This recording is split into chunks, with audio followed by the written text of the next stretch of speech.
fiquei bastante contente de poder vir aqui, de rever os irmãos e contar para vocês sobre as novas que essa igreja é parceira, que essa igreja está investindo para que o Evangelho avance no país, né? E confesso para vocês que eu estava preparado para falar sobre a obra missionária e batalha, mas nesse ambiente de família, como nós acabamos de pensar agora, veio à minha mente e ao meu coração o texto de Efésios, carta do apóstolo Paulo aos Efésios,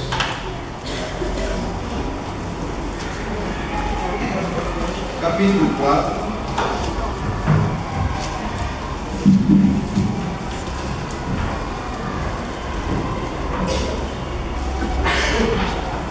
Nós vamos ler capítulo 5, nós vamos ler a partir do verso 18.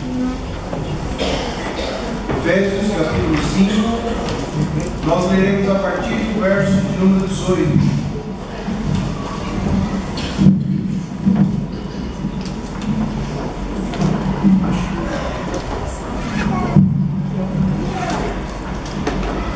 Capítulo 5 da carta do apóstolo Paulo aos Efésios, nós leremos o verso número 18, a partir do verso 18. Diz assim a palavra do Senhor: E não vos embriagueis com vinho, no qual há dissolução, mas enchei-vos do Espírito, falando entre vós com salmos, entoando e louvando de coração ao Senhor, com hinos e cânticos espirituais, dando sempre graças por tudo a nosso Deus e Pai, em nome de nosso Senhor Jesus Cristo, sujeitando-vos uns aos outros no temor de Cristo. As mulheres sejam submissas ao seu próprio marido, como ao Senhor, porque o marido é o cabeça da mulher, como também Cristo é o cabeça da igreja, sendo este mesmo o Salvador do corpo.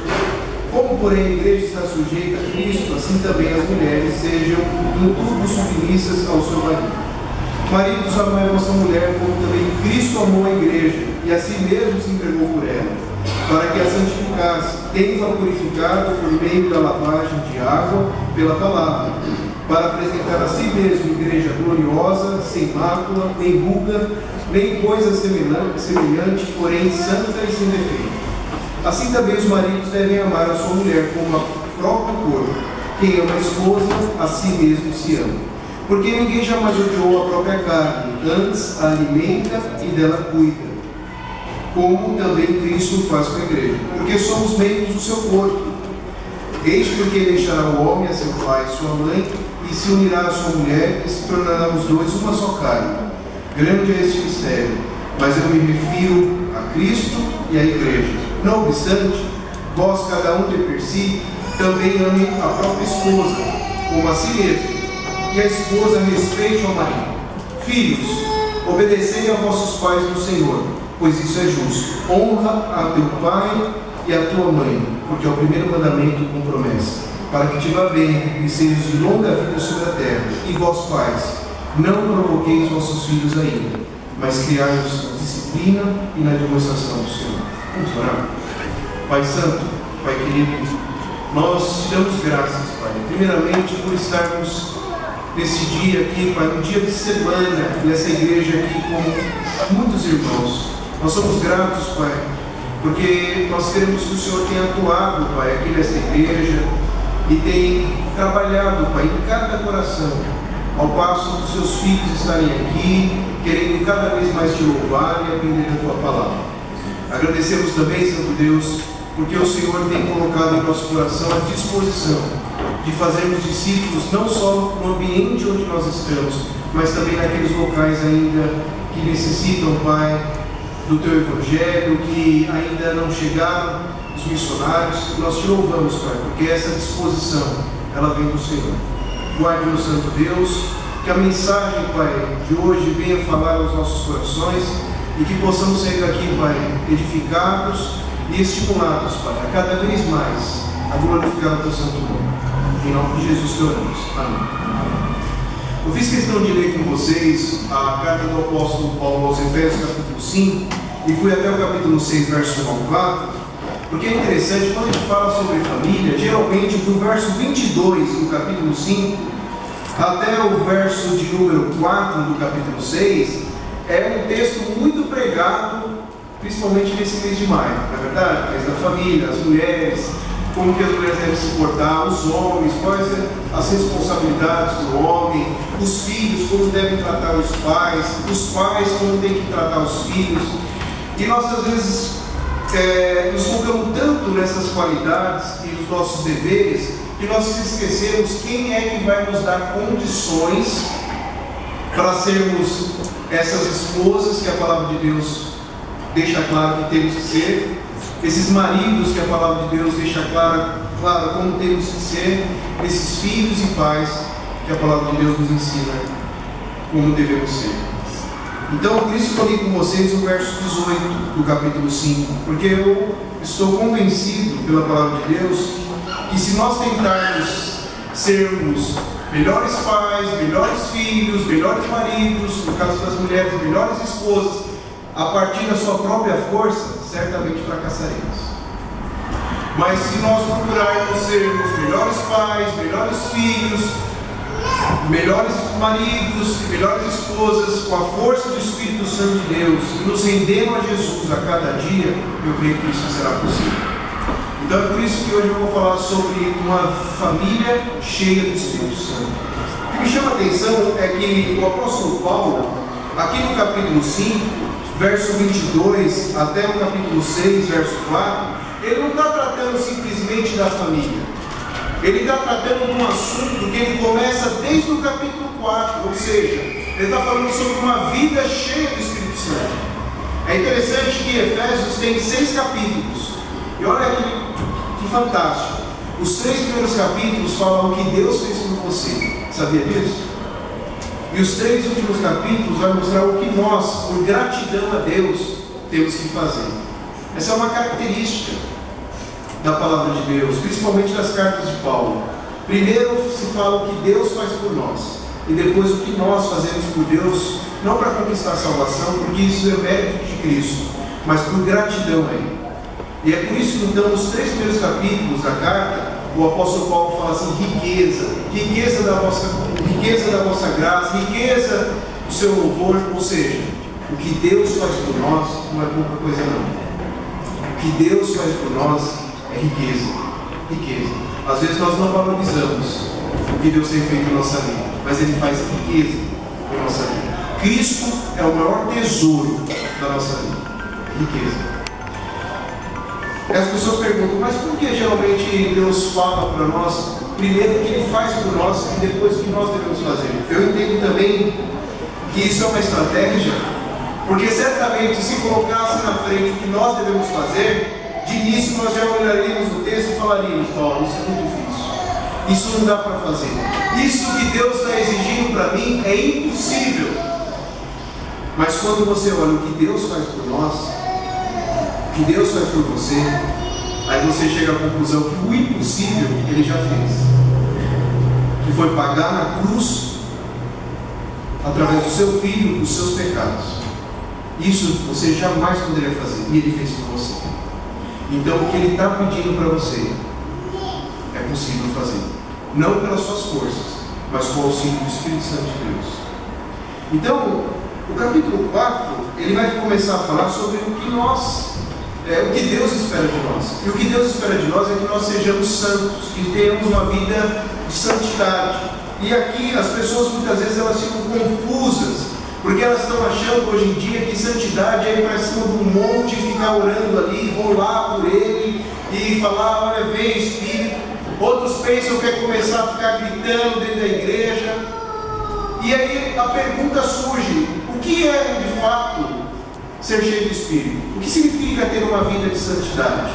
Olha que interessante, a palavra de Deus vai nos explicar sobre isso a partir do verso 17 do capítulo 4.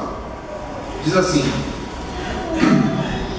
isto, portanto, digo e no Senhor testifico, que não mais andeis como também andam os gentios, na vaidade dos seus próprios pensamentos, obscurecidos de entendimentos, alheios à vida de Deus, por causa da ignorância, e que vivem pela dureza do seu coração, os quais, tendo se tornado insensíveis, se entregaram à dissolução, para com avidez cometerem toda sorte de impureza. Mas não foi assim que aprendeste a Cristo, se é que de fato o tendes ouvido e neles fosse instruídos, segundo é a verdade em Jesus.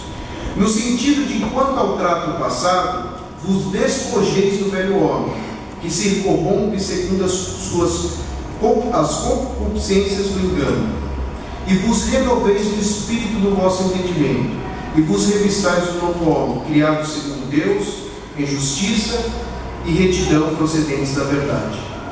Aqui ele vai explicar de forma bem simples o que é ser santo, o que significa santidade. Primeiro, verso 22, vamos gravar aí. Tira a roupa suja. Primeira coisa, tira a roupa suja. No sentido de quanto ao trato passado, vos despojeis do velho homem. Essa palavra despojeis aqui, a ideia é de você tirar a roupa suja. Você tem que tirar essa roupa suja, a velha vida, o velho homem. Mas essa palavra aqui ela é tão forte que no original é a palavra apostatar, que aí vem de apostasia, ou seja, é tirar essa roupa suja e não querer colocar ela de volta. Porque o problema é que às vezes a gente tira a roupa suja e ela está tão prática, não é assim? Ela está tão ali perto, não precisa de tanto trabalho, vai sujar outra, daí a gente pega e quer colocar ela de novo, né? Mas, primeiro, tira a roupa suja. Tira a roupa suja. Ou seja, deixa a velha vida, deixa o velho homem. Segundo, se você tirou a roupa suja, então é óbvio que agora você tem que colocar a roupa limpa. Então vamos lá, verso 23. E vos renoveis do espírito do vosso entendimento, e vos revistais do novo homem criado segundo Deus, em justiça e retidão procedentes da verdade. Ou seja, o que significa ser santo? Primeiro, tira a roupa suja. Segundo, coloca a roupa limpa. O que significa isso? Deixa a velha vida do pecado, se revista da nova vida em Cristo Jesus. Aí isso parece ficar assim, legal, pastor, mas como isso funciona na prática? E aí eu fico maravilhado com a palavra de Deus. Porque Deus, Ele quer que a gente seja tão cheio do Espírito, que Ele não só lança os princípios de como sermos santos, mas Ele vai explicar na prática como que a gente vai ser santo. Então eu vou pedir a ajuda de vocês vão me ajudar, e nós vamos ver o que significa isso na prática. Tira a roupa suja, põe a roupa nova, tá joia? Então vamos lá, verso 25. Por isso, deixando a mentira, o que significa isso? Tirando a mentira, deixando a mentira. Tira a roupa suja aí para mim do verso 25. O que é a roupa suja aqui? A mentira. Ah, pastor, eu não minto.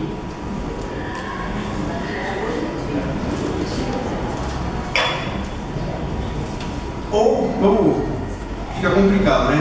Eu não tenho mentido muito. Joia. Mas o texto parou por aqui. A gente só fez o quê? A primeira parte, né? A gente tirou a roupa suja. Mas o cristianismo é isso? Ser cheio do Espírito é só tirar a roupa suja? Tem que fazer o quê também? Coloca a roupa limpa. Então vamos lá. Fale cada um a verdade com o seu próximo, porque somos membros uns dos outros. Olha que interessante. Cristianismo não é legalismo. Às vezes nós confundimos cristianismo com legalismo. E nós pensamos que ser cristão é apenas dizer não. Não minto, não roubo, não faço coisa errada. Mas o cristianismo não é só deixar de fazer o que é errado. Mas o cristianismo é principalmente fazer o que é certo. Aliás, o pecado é isso. O pecado não é só deixar de fazer. O pecado não é só deixar de fazer o errado. O pecado também é deixar de fazer o que é certo. É por isso que quando a pessoa fala assim, olha, eu não mato, eu não roubo, eu não fumo, eu não faço nada de errado. Aí você fala, mas ainda você é um pecador. Por quê? Porque, vou fazer uma pergunta. Você glorifica Jesus Cristo? Você honra a Deus? Porque se você não faz isso, isso é pecado. Pecado não é só deixar de fazer o errado, é principalmente deixar de fazer o que é certo. E aqui ele está ensinando para a gente, não adianta só eu falar, eu não minto, eu não tenho mentido. A pergunta é: você tem falado a verdade? Vamos ser sinceros. Quantos lares estão destruídos por causa da mentira? Não é verdade? Agora vamos além. Quantos lares estão sendo destruídos por falta de verdade? Ele não mente, mas ele também não fala a verdade. Ela não mente, mas ela também não tem a coragem de chegar e ser sincera com seu esposo, com seus filhos. Ser cheio do Espírito Santo não é só deixar de mentir, mas principalmente falar a verdade. Eu creio que se muitos de nós hoje voltássemos para casa e conversássemos sinceramente com os nossos cônjuges, com os nossos pais, com os nossos filhos, e deixássemos de mentir e falássemos a verdade, muitas coisas começariam a ser restauradas em nossa vida. Mas vamos lá, a palavra de Deus vai dar mais exemplo ainda. Tira a roupa suja, põe a roupa limpa. Vamos lá. Ele diz assim agora, verso de número 28. Aquele que furtava, não furte mais. Qual que é a roupa suja aí? Roubo. Agora vocês vão me dizer qual que é a roupa limpa aí. Pode ler.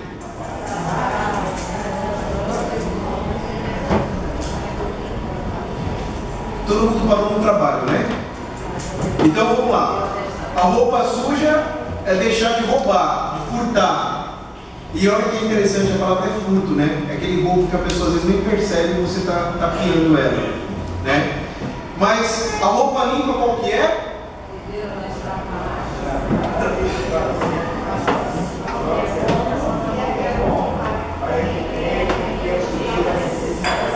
Quem acha que é trabalho, levanta a mão.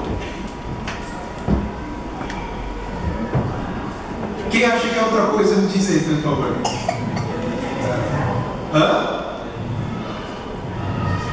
Às vezes as pessoas pensam assim: olha, eu trabalho, então eu não estou roubando, eu trabalho. Mas ser cristão, ser cheio do Espírito Santo, não é só deixar de furtar, mas é agora trabalhar, e o final não é o trabalho. O final é você ter condições no seu trabalho para acudir o necessitado. Olha que interessante. Antes você furtava, agora você acode o necessitado. Isso é ser cheio do Espírito Santo. Deixa a velha vida, vive a nova vida em Cristo Jesus. Antes eu furtava, agora eu cuido dos necessitados. Olha como que quando nós olhamos para o texto dessa maneira, quantas coisas começam a mudar a nossa forma de pensar. Não é verdade? Às vezes a gente fala assim: eu não roubo, mas você acode o necessitado. E olha que interessante, às vezes dentro da família nós temos pessoas necessitadas que nós não acudimos. E aí a gente chega aqui e canta: nós somos corpos assim bem ajustados. Você tem acudido os necessitados, principalmente da sua família? Ser cheio do Espírito Santo não é só deixar de furtar, é principalmente acudir os necessitados. Vamos continuar o texto. Não saia da vossa boca, verso 29, nenhuma palavra torpe. O que é aqui? Roupa suja. Vamos para a roupa limpa. E sim, unicamente a que for boa para edificação, conforme a necessidade, e assim também transmita graça aos que ouvem. Eu não falo palavrão, eu não falo palavra suja, eu não falo assim palavra que destrói, mas você fala palavra que edifica. Tem gente que não fala mesmo palavra para destruir, mas também não faz nada para edificar. Ser cristão não é só deixar de fazer as coisas erradas e ficar simplesmente passivo. Ser cristão é principalmente vida nova, nova vida em Jesus Cristo. É interessante que, se vocês forem olhar todo o contexto até chegar ao verso de 18, Paulo vai estar fazendo isso, e eu vou deixar esse exercício para vocês fazerem em casa. Tira a roupa suja, mas não se esquece, põe a roupa limpa. Vocês vão ver que até o verso 18 do capítulo 5, Paulo vai fazer isso. Vai mostrar o que significa ser santo, deixar a velha vida, viver a nova vida, né? Mas eu vou direto agora para o verso 18, porque o verso 18 é a conclusão de tudo isso. Quando ele chega no verso 18, ele está querendo dizer assim, olha, resumindo, não vos embriagueis com vinho, no qual há dissolução, mas enchei-vos do Espírito. O que significa isso? Não vos embriagueis com vinho. Às vezes as pessoas pensam assim, eu não bebo bebida alcoólica, então eu já estou 90% para ser cheio do Espírito, né? Mas a gente tem que entender o que significa isso. Por que ele está falando aqui vinho? Porque não vos embriagueis com vinho. Isso faz sentido se nós entendermos para quem Paulo está escrevendo. Paulo está escrevendo para os Efésios. E o que era a cidade de Éfeso? A cidade de Éfeso era conhecida como a cidade da idolatria, a capital da idolatria. Para vocês terem ideia, o grande templo da deusa Diana, que todos adoram na Ásia, que todos adoravam na Ásia, ficava na cidade de Éfeso. Paulo, quando vai plantar essa igreja, lá em Atos 19, vai dizer que ele foi muito usado e muito cheio do Espírito para plantar aquela igreja. E ali ele fez milagres extraordinários, que não aparecem em outras igrejas, quando ele está plantando. Por quê? Porque ali era necessário. Era a fonte da idolatria, do paganismo. Então, essa cidade, ela era conhecida pelas festas aos deuses pagãos. E entre essas festas, as festas mais assim cogitadas pelo povo para participar e que tinha maior participação, era a festa ao deus Baco. O que era o deus Baco? O deus do vinho, o deus da agricultura, principalmente do vinho. E aí surgiram as festas chamadas bacanália, que aí vem a palavra bacanal, bacana, que muitas vezes a gente ouve, né, e tem no nosso dicionário. Vem isso da festa bacanália, a festa ao deus Baco. Então como que era essa festa? Eu vou adorar o deus do vinho. Então o que eu vou fazer? O pagão fazia? Eu não, né? Vinho para dentro e ficava bêbado. E o que é uma pessoa bêbada? É quando o álcool corre pelas correntes sanguíneas dela, chega no cérebro dela e controla a vida dela. E aí há registros históricos que as pessoas ficavam tão sem controle, porque elas estavam alcoolizadas, que elas cometiam os piores tipos de pecado, aqueles considerados assim abomináveis por nós, até mesmo de relações íntimas entre pais e filhos. Então, quando ele está dizendo aqui, e não vos embriagueis com vinho, ele não está só limitando a ideia de não fique embriagado só com bebida alcoólica. Mas o que o apóstolo Paulo, inspirado por Deus, está dizendo aqui e não cometeis nenhum tipo de pecado. Deixa o pecado de lado, mas vos enchei do Espírito. Com isso eu não estou dizendo que a gente vai ficar sem pecado. Mas uma coisa é pecar, outra coisa é viver no pecado. E o que o apóstolo Paulo está ensinando aqui é que se a família viver no pecado, dificilmente ela vai conseguir ser uma família cheia do Espírito Santo. Talvez você leia o verso 22 até o verso 4 do capítulo 6 e fala assim, olha, quanto eu queria ter uma família assim, uma família estruturada. A pergunta que eu faço para você é, você tem deixado o pecado? Você verdadeiramente tem tido repulsa ao pecado?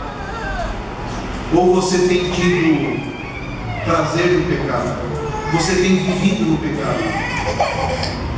Às vezes nós falamos tanto acerca de Cristo, mas nós esquecemos que é o Evangelho. O Evangelho são duas coisas simples, porém profundas. Primeiro, a primeira coisa, todos pecaram e carecem da glória de Deus. Todos. Enquanto você achar que você não tem pecado, enquanto você achar que você é bom, certamente você vai estar distante de uma vida cheia de Espírito Santo. Você vai estar distante de Cristo. Porque o Evangelho ele vem para anunciar exatamente ao contrário, que nós não somos bons, que nós somos pecadores, e que se não for Cristo agir na nossa vida, nós não vamos melhorar, pelo contrário, iremos piorar. E o Evangelho, ele vem para nos tirar todo esse orgulho, muitas vezes, que nós temos, que nós somos bons, que nós vamos fazer acontecer, que eu vou fazer minha família melhorar. Pelo contrário, o Evangelho fala o seguinte, que sem Cristo eu vou fazer minha família piorar. Mas olha que interessante, o Evangelho não é só uma notícia, que eu sou pecador, que eu sou dependente de Cristo, mas o Evangelho também é boa notícia. E qual que é a boa notícia? Que é a salvação para você, que é a vida nova para você, que é a restauração de Deus para você e para a sua família. E essa restauração é em Jesus Cristo. Mas olha que interessante, esse Evangelho que tem a má notícia e a boa notícia, ele só faz sentido se a gente entender a cruz. Você sabe por quê? Porque tem muitas pessoas que pensam que Deus tem amnésia. Sabia? É verdade. Deus nos esqueceu dos nossos pecados. Que sentido que é esse esqueceu? De fato, você pensa que ele deu amnésia e ele esqueceu mesmo? Deus é onisciente. Ele sabe de todas as coisas e não pode esquecer de nada. Então, em que sentido que a Bíblia está falando que Deus se esquece dos nossos pecados? Certamente não é da ideia da amnésia, mas significa que Ele não vai lançar no seu rosto o seu pecado. Você sabe por quê? Porque Deus é justo e Deus não cobra uma dívida duas vezes.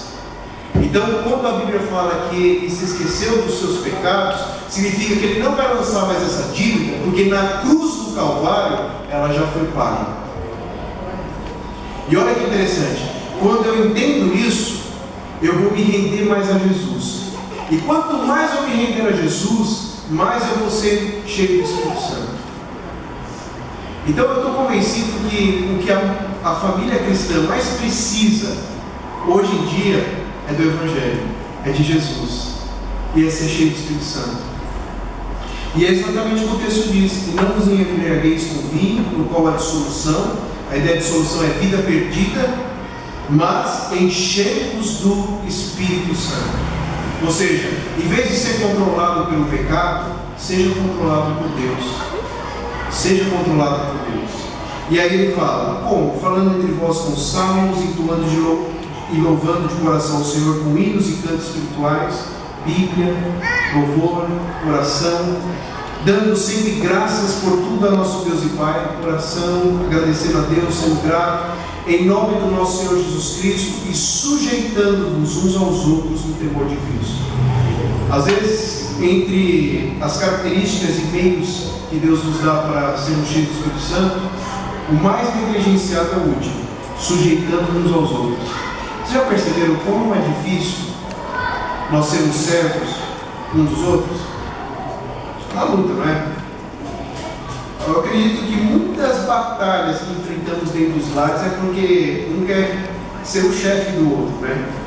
Porque se a briga fosse, eu quero ser servo de você, eu acredito que não teria muita briga, né? Mas é exatamente ao contrário. A gente não quer servir um ao outro, não queremos ser sujeito um ao outro, pelo contrário, nós queremos mandar no outro, exigir do outro, cobrar do outro. Irmãos, eu gostaria de dizer para vocês que eu tenho trabalhado lá na igreja no Japão e nós temos pegado muitas famílias destruturadas. Olha que interessante, às vezes as pessoas pensam que o dinheiro vai resolver tudo na vida delas, não é verdade? E o Japão é prova disso, que isso não vai acontecer. Sabe por quê? Porque a maioria dos brasileiros que chegam no Japão, eles chegam com qual pensamento? Olha, o problema da nossa vida é falta de dinheiro, então nós vamos trabalhar e nós vamos conseguir aqui ter uma vida melhor e nós vamos ser felizes. E olha que interessante, as famílias brasileiras que chegam no Japão, cerca de 70% são destruídas. As pessoas que vêm na nossa igreja geralmente estão no segundo, terceiro casamento. Será que de fato os valores do mundo aí fora é que vai sustentar a nossa família? É que vai restaurar o nosso lar? Eu estou convencido que não. Mas olha que interessante, você pode sair aqui nesta noite com uma perspectiva de que o seu lar possa ser restaurado. se você entender que não depende de você, mas depende de Cristo agir com o seu Santo Espírito na sua vida. E a pergunta que eu deixo para vocês é: como você vai sair hoje daqui? Disposto a querer tentar por você mesmo, como você talvez esteja fazendo? Ou você vai sair daqui mais ainda rendido a Jesus Cristo, orando para que Ele trabalhe na sua vida e na vida da sua família? Essa é a pergunta que eu deixo para vocês. Que Deus os abençoe e que as famílias aqui da Igreja Presbiteriana Rio das Ostras possam ser uma família cheia do Espírito Santo, uma família que se rende a Jesus Cristo e que entende que só o Evangelho é capaz de restaurar e trazer uma família nova na presença do Senhor. Que Deus abençoe. Amém. Vou apresentar só um vídeo para vocês verem como que o trabalho está, né? Eu postei esse vídeo no Facebook, mas eu não sei se os irmãos têm acesso, então eu vou passar aí.